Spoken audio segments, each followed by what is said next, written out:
God is good all the time. Welcome, my friends, to 3 Minutes with Father Al. Several years ago, I was on a retreat for priests, and the retreat director asked us, when was a moment in your life when you felt most like a priest? And I remembered this story. A few years back, I came back to the rectory after a long day. It was around 9:30 p.m. I got into my easy boy and started relaxing and having a little chamomile tea. And then my phone went off, and it was an emergency call from the hospital.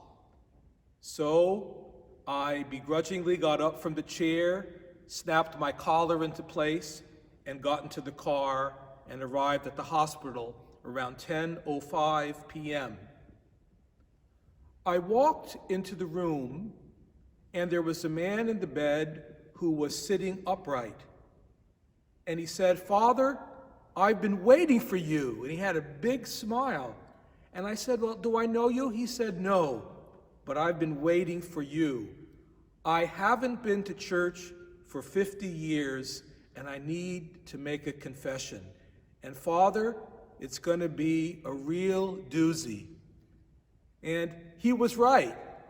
It was a real doozy. But I was so edified, so moved by his honesty, his rugged, almost raw integrity. It was so beautiful to be in the presence of a man who completely opened his heart. I gave him his penance and then absolution. And he said, "Father, could you do me one more favor?"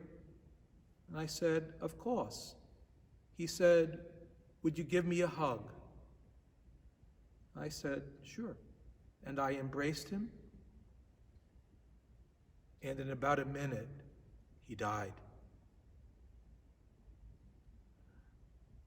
My friends, whether we come to God early or come to God late, God is always on time. In this week's gospel, some people worked 12 hours, some people worked 45 minutes. The landowner gave them the same wage because God gives only one way, totally. Come to the font of mercy. God bless you, and see you in church.